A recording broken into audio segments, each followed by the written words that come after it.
በዚህ ጦርነት ውስጥ ባለቤቱ ኦህዴድ ነው። ዋነኛ ዓላማው የስልጣን ጉዳይ ነው። ይህንን አጅቦ የሚንቀሳቀስ በሙሉ ከስልጣን የመጣ ጥቅም እንደሆነ ወይም ሀገር ለማፍረስ እንደሆነ ግልጽ ነው ማለት ነው። ስለዚህ ኦህዴድን መታገል በራሱ ሀገር ማዳን፣ ይህንን ቡድን መቀጥቀጥ ሀገሪቷን ከጥፋት መታደግ ነው። ይህንን በማሰብ ሰው የበለጠ በትኩረት መንቀሳቀስ የሚገባው ወሳኝ ሰዓት ነው ማለት ነው። አሁን አገሩን የሚያጣበት ነው። ከዚህ በፊት አምባገነን ስርዓት ነው ተጭኖት ሲገዛው የነበረው። አሁን አብይ አምባገነን ብቻ የለም፣ ወታደራዊ አገዛዝ ብቻ የለም እየገዛ ያለው እኔ ከሌለው ሀገር አፈርሳለሁ እስከ ማለት እቡይነት ውስጥ እብሪት ውስጥ የገባ አምባገነን ሰው ሆኗል። ስለዚህ ይህንን አምባገነን በዚህ ጦርነት ውስጥ የትግራይ ህዝብ በምንም አይነት መልኩ የፖለቲካ አመራሩና ኤሊቱ ይታገል፣ እሱ ትግል ነው። በትግራይ ህዝብ ላይ የሚደርስ ማንኛውም ወረራና ዘመቻ ግን ሁሉም ሰው ማውገዝ፣ መቃወም፣ ከህዝብ ጎን መቆም ከየትኛውም ጊዜ ያስፈልጋል። ባለፈው ጊዜ አብይ አህመድ አደናግሮ የትግራይ ህዝብ በከበባ ውስጥ ባለበት ሰዓት ላይ ባይተዋርነት እንዲሰማው አድርጓል። አሁን ያ መደገም የለበትም። ስለዚህ ህዝቡን ሊከብ የሚመጣና ህዝቡን አጠቃለሁ የሚል አመለካከት ህወሓት የፖለቲካ ዓላማ ነው ያለው። የህወሓት ዓላማ የኦህዴድ ዓላማ ሁለቱ ይታገሉ፣ አሸናፊው ይምጣ፣ አሸናፊው ወደፊት ይለያል። ህዝቡ ውስጥ ግን የሚደረግ ከበባና ህዝብን የማጥቃት ጄኖሳይድ ፍላጎት አሁንም ለሁለተኛ ለሶስተኛ ዙርና ተጨማሪ እንደውም አራተኛ ዙር ጦርነት ማለት ነው በምንም አይነት መልኩ ተቀባይነት ስለሌለው ህዝቡ ይህንን ማውገዝ፣ ከህዝብ ጎን መቆም፣ ታለበዛ አገሩን ለማፍረስ ህዝቡ ራሱ ነፃ ምርጫ እንደመረጠ የሚቆጠር ነው ማለት ነው። ስለዚህ ከህዝቡ ጎን መቆም ግዴታ ነው ማለት ነው። የፖለቲካ ትግል ፖለቲከኞች ይታገላሉ። የህዝቡን ትግል ግን ህዝቡ መታገል አለበት። ስለዚህ ያንን በማሰብ ሰው ትኩረት አድርጎ እዛ አካባቢ ላይ የሚመጣውን ወንድማዊነት ትብብር የግድ ያስፈልጋል ማለት ነው። በሌላ በኩል የጽናት ሚዲያ ቤተሰብ የአብይ አገዛዝ ከምርጫ ጋር በተያያዘ ጦርነት ውስጥ እገባለሁ እያለ በአንድ በኩል ደግሞ የምርጫ ካምፔንም እያደረገ ነው። ምርጫ ቦርድ እንደውም የእጩ ተመዝጋቢዎች የፖለቲካ ፓርቲዎች መለያቸውን ሁሉ ይፋ አድርጓል። አሁን በአንድ በኩል ከዚህ በፊት እንዳልኳችሁ የጦርነት ድባብ አለ፣ በሌላ በኩል የምርጫ ካምፔን ይደረጋል። ይሄ የምርጫ ካምፔን የሚደረገው በምርጫ ቦርድ በኩል ምርጫውን ማድረግ የሚችልበት ምቹ ሁኔታ የፖለቲካ ሁኔታ እንዳለ አንዱ ለማሳየት ስለሚፈልግ ነው። ራሱ የፕሮፓጋንዳ ግብአት ምርጫ ማድረግ የሚያስችል ስፔስ አለ የሚለው በራሱ ዓለም አቀፍ ማህበረሰቡንም ለማደናገር እንደዚሁም ደግሞ በውስጥ በኩል ያለውን የፖለቲካ ትግል ደካማ እንደሆነ አቅም እንደሌለው ለማሳየት ነው። በተጨባጭ ምርጫ ቦርድ ግን ይህንን ምርጫ የሚያስችል ሁኔታ ከተፈጠረለት የውስጥ ትግሉ መዳከሙን ያሳያል። በምንም አይነት መመዘኛ ነው የምነግራችሁ። እንደዚህ ከ1 እስከ 10 ሴናሪዮ መጥቀስ ይቻላል። በተለይ በፋኖም ትግል በሌላም አካባቢ። ስለዚህ ይሄ ጉዳይ መታጠፉ የማይቀር ጉዳይ ቢሆንም ሊታጠፍ የሚችልበት አውድ ግን የሚፈጠረው ከወዲሁ ነው።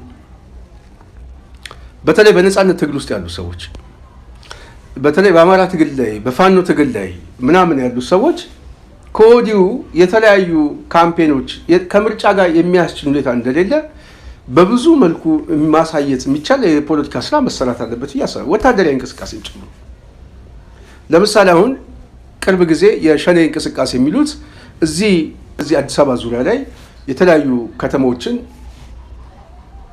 ገብቶ እየወጣ እንደሆነ እየተሰማ ነው። ስለዚህ ሁኔታው መልኩን እየቀየረ የሚመጣበት አውድ ብዙ አለ። አማራ ክልል ላይ ምናልባት አንዳንድ አመራሮች በቅርቡ ከባድ ኦፕሬሽን ከባድ ውጊያ እንደሚጀመር እየተሰማ ነው። ግን ይሄ አዲስ አበባ ዙሪያ ላይ ያለውም የፖለቲካ ሁኔታ መቀየር የሚቻልበት ሁኔታ አሁን ነው ብዬ አስባለሁ። በብዙ መልኩ የጦርነት ብቻ ሳይሆን ፖለቲካዊ ስራ ፖለቲካዊ አክቲቪዝም ማለት ራሱ ገብቶ ወጥቶ የሆነ የማደናገር ስራ የሚሰራበት ከተማው ላይ ያለ ኃይል ሁሉ የሚንቀሳቀስበት ታይሚንግ ነው ብዬ አስባለሁ። ስለዚህ በሌላ በኩል ደግሞ ብልጽግና የሚያደርገው ምርጫ ወይም ደግሞ ለምርጫ እጩ ሆነው የተመዘገቡ ሰዎች በአማራ ክልል ላይ አስቻይ ሁኔታ አለመኖሩን ብቻ ሳይሆን እጩ ሆነን ምዝገባ እንመዘገባለን ወይም ደግሞ እንመርጣለን የሚለውን ሰው የተለያዩ የፖለቲካ ስራ መስጠት የሚቻለው አሁን ነው። የግንዛቤ ማስጨበጫ ስራ በምንም አይነት መመዘኛ ትላልቅ ማስጠንቀቂያ መግለጫዎችን በዚህ ጉዳይ ላይ ስፔሱን መዝጋት የግድ ያስፈልጋል ብዬ አስባለሁ። ውጫዊ ስራው ይሄ ከአገዛዙ ውጭ ያለው አንዱ የፖለቲካ እንቅስቃሴ ስራው ይሄ ነው። በሌላ በኩል ግን ወታደራዊ እንቅስቃሴውም እያጠቃ የሚመጣበት ሰዓት ወሳኝ ሰዓት ነው። ይሄ ሰዓት ነው። ስለዚህ ይህንን ሰዓት እኔ ከኔ የተሻለ ውስጥ ያሉት ሰዎች ስለሚያውቁት የተለያዩ ዘመቻዎችን የተለያዩ ስራዎችን ይሰራሉ ብዬ ተስፋ አደርጋለሁ። ስለዚህ የጽናት ሚዲያ ቤተሰብ በምንም አይነት መመዘኛ ምርጫው አይደረግም። ከምርጫው በኋላ ግን ይታጠፍና ወደ ውጊያ የሚገባበት እድል አለ። በሌላ በኩል ይህንን ምርጫ አብይ አህመድ እድል ሰጡት ማለት በዛ በኩል ያሉት ኃይሎች መንግስት መስርተ የተጠናከረ እና የተራዘመ ውጊያ ከፍተህ ህልውናዬን አጥፋው ብሎ እንደ መፍቀድ ይቆጠራል። በዛ ደረጃ ነው የሚታየው። ስለዚህ ያኛውም ኃይል በጣም ይሄንን እድል የሚጠቀምበት ታይሚንግ ነው። ምርጫ የሚያስችልበት አውድም መፈጠር የለበትም። ከምርጫው በፊት ምናልባት ነገሩ ፈንድቶ መውጣቱ አይቀርም። ዓለም አቀፍ ማህበረሰቡም ጫና ማድረጉ አይቀርም፣ መግባቱ አይቀርም። ምናልባት በተወሰነ መልኩ አሁን የዓለም አቀፉ ማህበረሰብ ትኩረት እንዲስብ ያላረገው በተለይ አሜሪካ ከኢራን ጋር ያለው ፍጥጫ እዛ ላይ ነው በጣም ትኩረት ያለው። ትላልቅ ዓለም አቀፍ ኢሹዎቹ የትኩረት ኃይል የትኩረት ስራ አላገኙም። ከፈነዳ በኋላ ግን የሚፈነዳበት አውድ በራሱ በጣም ትልቅ የትኩረት ማዕከል ስለሚሆን ተወደደም ተጠላ የአብይ አገዛዝ ቁጭ ብለህ ተደራደር የሽግግር መንግስት መስል ተብሎ የመገደድ እድሉ በጣም ሰፊ ነው። ምርጫ የማድረግ እድልም የለውም። የስርዓቱ ጊዜውን ጨርሷል። ስለዚህ ይሄ አጋጣሚ እንደውም የአብይን አገዛዝ ቅርቃር ውስጥ የሚከትበት ታይሚንግ ስለሆነ በዚህም በኩል ያለው በውጫዊ በኩል ያለው አጌንስት ሆኖ ከምርጫው በፊት ይሄን ጦርነት አፈንድቶት የአብይን አገዛዝ ወደ ሌላ ቅርቃር ውስጥ ሊከተው እንደሚችል ግልጽ ነው። ስለዚህ ይሄ ደግሞ ለፋኖም እንቅስቃሴ ለሌሎችም እንቅስቃሴ ትልቅ እድል ነው። የአብይን አገዛዝ በማዳከም ኃይሉን መበተን የሚቻልበት እድሎች አሉ። አሁን ገንዘብም የለውም። አሁን የሚሰማው እኮ በጣም ብዙ ነገር እየተሰማ ነው። ለሰራዊቱ እየተባለ መዋጮ ባለሀብቶች እየጠየቁ ነው፣ ነጋዴዎች እየጠየቁ ነው፣ ቤት ለቤት እየጠየቀ ነው። አማራ ክልልማ እየከፍለህ ተዋጋ እየተባለ ነው፣ ካለበዛ መከላከያ ይወጣል። ስለዚህ የጥይት መግዣ እየተባለ እየከፈለ የሚሞትበት ገንዘብ እያዋጣል ተገዶ። ህዝቡ ደግሞ በዚህ ሁኔታ ላይ ደግሞ ጫና ማድረግ አለበት። አንደኛ ነገር መታገል መቻል እኮ የሚባለው ገንዘብንም እየሰጠ ያለ መታገል። ስለዚህ ጫና ደግሞ ለማድረግ ደግሞ አንጣ ተብለ ሲጠይቀ ገንዘብ መከልከል ነው። ዞሮ የምትሞትበትን ገንዘብ ነው ቢላ ግዛና ረደኝ እያልከው ነው። ስለዚህ በዛ ደረጃ ጫና ውስጥ ደግሞ ህዝቡ መግባት አለበት። አብዛኛውን አዲስ አበባ ላይ ከዚህ ጋር በተያያዘ ባለሀብቱ እንዳለ ፊቱን አዙሯል። ግን ግዳጅ ትታሰራለህ እየተባለ የብልጽግና አገዛዝ በጉልበት ገንዘብ እየሰበሰበ እንደሆነ ይሰማል። ይሄ ግን የሚያሳየው ካዝናው ባዶ ሆኗል፣ ተሟጠዋል። ጦርነቱ በልጦታል። የኑሮ ውድነቱ አሁን በከፍተኛ ደረጃ እየሻቀበ ነው የመጣው። ህዝቡ ከእጅ ወደ አፍ የሆነ ኑሮ እንደውም ጭራሽ ዳቦ የሚባል ነገር ከእጁ ላይ የሚያጣ ነው። ስለዚህ ምንም ጥያቄ የለውም በከተማ ደረጃ ያልታሰቡ አደጋዎችና እንቅስቃሴዎች፣ አብዮቶች፣ ህዝባዊ እምቢተኝነት የሚጀመርበት ሰዓት ነው። በሌላ በኩል ውጫዊ የሆነው ኃይል ደግሞ ተጠናክሮ የሚመጣበት ሰዓት ነው። ስለዚህ ይሄ ምርጫ አይደረግም። በዚህ ምርጫ መካከል ውስጥ ግን የሚፈነዳ ጦርነት አለ እስከ ግንቦት እስከ ሰኔ ድረስ። ምናልባት ሁኔታው ባልተጠበቀ መልኩ ተቀይሮ ይሄ አገዛዝ የመውደቅ ዕድሉ በጣም ሰፊ ነው ብዬ አስባለሁ። በዚህ ዓመት ውስጥ ይሰናበታል። የጥይቱ ድምፅ የተሰማ ጊዜ ሁለተኛ ሶስተኛው ጥይት የሚያርፈው አዲስ አበባ ላይ ምንም ጥያቄ የለውም። ስለዚህ በዛ ሁኔታ መታሰብ መቻል አለበት ብዬ አስባለሁ። ትላልቅ ኦፕሬሽን ትላልቅ ዘመቻ የኃይል መበተን ጉዳይ ላይ ብልጽግናን በየትኛው አቅጣጫ ማዋከብ መበተን ማስደንገጥ እና በየትኛው አቅጣጫ ላይ ቅርቃር ውስጥ የሚገባበት ቀለበት ውስጥ የሚገባበት ሁኔታ ከየትኛውም ጊዜ በላይ በተለይ ለውጥ የሚፈልገው መታገል የሚችለው አሁን ነው። በምንም አይነት መመዘኛ ቆሞ የሚያስብበት የደቂቃ እድል እንኳን ሊሰጠው አይገባም። የደቂቃ ሰዓት የሰከንድ ያህል እና በዛ ደረጃ በጣም መናበብ በዛ ደረጃ ደግሞ ሂደቱን ማጋጋል በጣም ያስፈልጋል ብዬ አስባለሁ። በቃ ይሄንን ኃይል የሚዳከምበት ሰዓት ታይሚንግ አሁን። ከዛ ውጪ ግን ምርጫ አድርገህ ከዛ መንግስት መስርተህ ምናምን ብሎ መጠበቅ ግን እኔ ፖለቲካ ላይ አይመስለኝም፣ ሴናሪዮም አይደለም።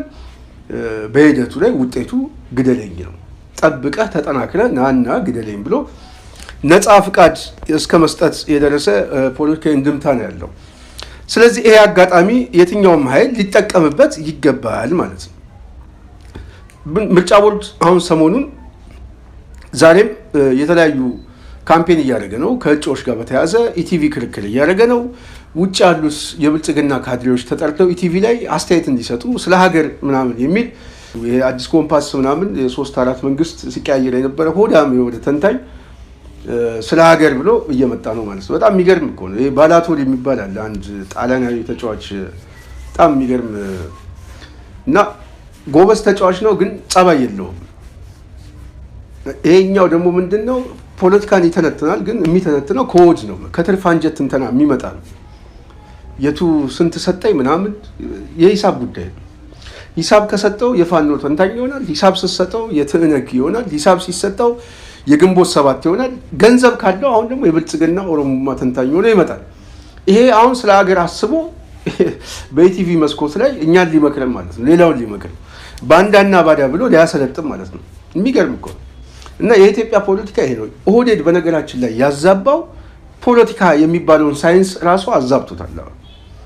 እውነቴን ነው የምነግራቸው። ይሄ ሳይንሳዊ የሆነ ፖለቲካሊ ሰዎች የሚረዱበት የቴዎሪ ትንተና ኦህዴድ አዛብቶት የድንቁርና እንደዚሁም ደግሞ በቃ ራስ ወዳድ ሰልፊሽ እስከሆንክ ድረስ ምንም ችግር የለውም አብይ እስካመሰግንክ የምትፈልገው ነገር የሚሰጥህ አይነት የፖለቲካ ሁኔታ ነው እና መዳረሻ የለው መነሻም የለው። በዛ ደረጃ ያለ ይመስለኛል። በመሰማታችን ደስ ይለኛል። ምክንያቱም በትግራይ ህዝብና በአማራ ህዝብ መካከል እርቅ የተፈጸመለት ብልጽግና ያልቅለታል፣ አብይ አህመድ ያልቅለታል።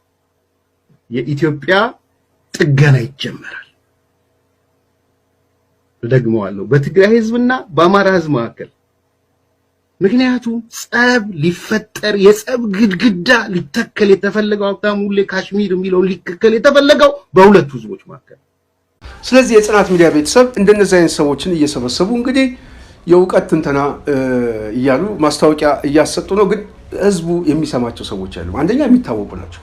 እኔ የማስታወቂያ ኮመንቱ ላይ ገብቼ አይቼ ነበር እና ኮመንቱን ሳነበው በጣም ነው የሚያስቀው።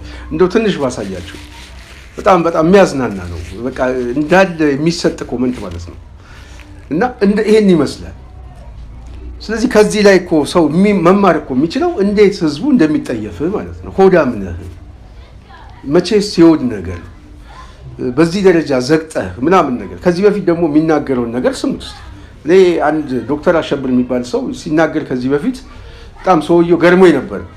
አሁን ግን ሳየው እዚህ ቦታ ላይ ሆኜ ከዶክተር አሸብር ተሽሎ ዶክተር አሸብር የሚባለው ተሽሎ ተገኘ። አድርባይ የሆነ ሰውዬ ግን ከዚህኛው በጣም ደካማ የሆነ የጥቅም ተዘዋዋሪ ተሽሎ የተገኘ ሰው ነው አየሁት። በነገራችን ላይ እውቀት የሚለካው በመናገር አይደለም፣ በማንበብ አይደለም። እሱ የሚረዳ የፖለቲካ ትንተና እሱ ያለው ንባብ ምናምን አብዛኛው አለው እና የሰው ልጅ ህሊናዊ እኔ የማየው በዛ ነው የቆመበት ዓላማ። በቃ ሰው እኮ ከፈለገ የመገንጠል ዓላማ የሚደግፍ እስከ መጨረሻው ድረስ ሞትለታለሁ ብሎ ይቀማል። አንድነቱን የሚፈልግ እስከ መጨረሻው ድረስ ታገላለሁ ብሎ አስባል። ኦህዴድን ደግሞ ዓላማው ሌላ ዓላማ ነው፣ የማጽናት ሳይሆን የማፍረስ ዓላማ ነው። ስለዚህ አንዴ ከአንድነቱ ጋር ይቀላቀላል፣ አንዴ ከተገንጣይ ብሔርተኛ ጋር ይቀላቀላል፣ አንዴ ከአህዳዊ ከተባለው ጋር ይቀላቀላል። እንደዚህ አይነት ዓላማ የለሽ የሆነ የጥቅም ተዘዋዋሪ እኔ በጣም ነው የምጠየፈው፣ ነፍሴ ራሱ ይጠየፈዋል። እና እነዚህ ሰዎች ደግሞ ህወሓትን ነው የሚጠሉት፣ በጣም ነው የሚጠሉት። የመጀመሪያ ጥላቻቸው ህወሓት ነው። ግን ኢህአዴጎች ናቸው። ህወሓትን ሲጠሉ ከኛ በላይ ይጠሉታል። ግን ደግሞ የኦህዴድ አባል ናቸው። ህወሓትን የሚጠሉት ሰዎች ስትፈትሻቸው ብአዴኖች ናቸው። ብአዴን ደግሞ ኢህአዴግ ውስጥ ያሉ ሰዎች ናቸው። እና ህወሓትን መጥላት እኮ ጥላው ፖለቲካዊ ምንም አይደለም። ግን ከሌላው የተለየ እኔ አንደኛ እጠለዋለሁ ብለህ አሁን ደግሞ እኔ ታጋይ ነኝ፣ እኔ አገራን ማስጠብቅ አንድነቱን ማስጠብቅ ታጋይ ነኝ ብለህ ሌላውን ባንዳ፣ የግብፅ ተላላኪ፣ የሻዕቢያ ተላላኪ ብሎ የሚመዝን ድሪቶ እኮ ነው ያለው እኮ ኦህዴድ ውስጥ ያለው እኮ በጣም እንግዲህ አብይ አህመድ ማለት ጌታቸው ረዳና ተመስገንን አስቀምጦ ሰሜኖች እየመጡብህ ነው፣ ኦሮሞ እድልህን ሊቀማህ ነው። ጌታቸው አጠገቡ ጋር ተቀምጧል እኮ እና ቢላይ ሰው እየመጡ ነው እድሎችን ሊቀሙ ነው ብለው ሲናገር እነዚህ ሰዎች ቆሞ ይሄንን ነገር እየሰሙት ነው። በዚህ ደረጃ ድጋፍ የዘቀጠ ድጋፍ ነው። በዚህ ደረጃ ፖለቲካ አሳሰብ ውድቀት ነው። ለዚህ ነው እነዚህ ሰዎች ተሸናፊ ብሔርተኛ የሆኑት ማለት ተሸናፊ ሆዳደሮች ናቸው። እና ይሄም ቴሌቪዥን መስኮት ላይ የሚመጣው ሰውዬ ተሸናፊ ከሆድ የሚመጣ የከርስ ትንተናል፣ ሌላ አይደለም፣ እውቀት አይደለም፣ አገር መውደድ አይደለም፣ ጥቅም ነው፣ ገንዘብ ነው። ገንዘብ እስከተሰጠው ድረስ ምንም ችግር የለውም። ነገ ጠዋት አልሸባብም ሊገዛው ይችላል። ደህና ገንዘብ ከመደበለት የአልሸባብ ተንታኝ ሆኖ ይቀመጣል። እንኳን የኢትዮጵያ ምናምን እሱ ምንም ጣጣ የለውም። እና እነዚህ አይነት ሰዎች በሚቀጥለው የፖለቲካ ስርዓት ላይ ታጥበው በኢትዮጵያ ፖለቲካ ላይ የሚጣሉ ሰዎች ናቸው። አሁን በጣም ብዙዎቹ እየተለዩ ነው። በጣም ብዙ ሰው ነው የሚለየው። እና የሚቀጥለው የፖለቲካ ስትራክቸሩ ግን ከነዚህ አድርባይና አስመሳዮች ሁሉ ተገፎ እንደ ቆዳ ተገፎ የሚላቀቅ እንደሚሆን እኔ ተስፋ አለኝ። በጣም በዛ ደረጃም ነው ትግሉ የሚቃኘው ብዬ ተስፋ ስለማድረግ ነው። መሆንም አለበት ብዬ አስባለሁ። የጽናት ሚዲያ ቤተሰብ በአጠቃላይ ከጦርነቱ ጋር በተያያዘ ዛሬ ትንሽ ሀሳብ ልንሰጥ የፈለግነው አጠቃላይ ሁኔታው እየተባባሰ ነው። ጦርነቱ የመጀመር እድሉ በጣም እየሰፋ ነው። የአብይ አገዛዝ በዋናነት ምክር ቤቱን ሰብስቦ የ3 ቀን ጉባኤ አድርጌያለሁ ብለዋል። በዚህ ጉባኤ ውስጥ ከምርጫ ጋር የተገናኘ ሀሳቦችን አንስተዋል። ይህንን ምርጫ ማድረግ የህልውናችን ጉዳይ ነው ብለዋል። ስለዚህ ይህንን ምርጫ አለማስደረግ ደግሞ የሌላው የህልውና ጉዳይ ነው። ስለዚህ ህልውናው የታሰረው አሁን ምርጫ ላይ ሆኗል። የምርጫ ፖለቲካ ላይ ነው። ለአብይ ምርጫ መፍቀድ ለህልውናችን አደጋ ነው። ሌላው ደግሞ ከምርጫ በፊት አብይ ምርጫ ውስጥ እንዳይገባ ማድረግ ደግሞ የህልውናው አደጋ ነው። አንገቱ ላይ ገመድ የሚገባ ነው። ገመዱን አንገቱ ላይ ካስገባን በኋላ ግን ስቦ ማነቅ የሚችለው አንድ ኃይል ብቻ አይደለም፣ የተለያዩ ኃይሎች አሉ፣ የተለያዩ አክተሮች አሉ። ከዛ በኋላ ስቅታውን ማጥፋት ነው እና በዛ ደረጃ ማየት የግድ ያስፈልጋል ብዬ አስባለሁ። በዛ ደረጃ መቃየት፣ ይህንን አገዛዝ እረፍት መንሳት፣ ህልውናዋን ማስጠበቅ ነው። በምንም አይነት መመዘኛ ይሄ ሰውዬ በኢትዮጵያ ፖለቲካ ስልጣን ላይ ቆየ ማለት አገሪቷ እንድትፈርስ ነፃ ፍቃድ ሰጠ ብዬ ነው የማስበው እያንዳንዱ ሰው። ስለዚህ ይህንን ቡድን በምን የተከፈለው ኮስት ተከፍሎ ማስወገድ መቻል አለብን ብዬ አስባለሁ። ለዛ ነው አሁን የከተማ ውጊያ እያዘጋጀን ነው እያሉ ነው። ግን ይታወቃል፣ ትንሽ ኃይል ገፋ አድርጎ ሲመጣ እንኳን ከተማ ውስጥ ሊዋጋ አይደለም ከተማ ላይ ቆሞ የሚጠብቅ አንድ ወታደር አይኖርም። ስለምናውቃቸው ማለት ነው። ልባቸው የት ድረስ እንደሆነ የምናውቃቸው ናቸው በነገራችን ላይ። ስለዚህ ይሄ ቡድን በቅርቡ ተደምሶ አብዛኛው ህዝብ ወደ አዲስ አበባ የሚጎርፍበት እድሎች እኔ በጣም ሰፊ ነው ብዬ አስባለሁ። ለዛ በጣም ተስፋ አለኝ። ከዛም ደግሞ በላይ ደግሞ ዝግጅትና ምልክቶችም እየታዩ ነው።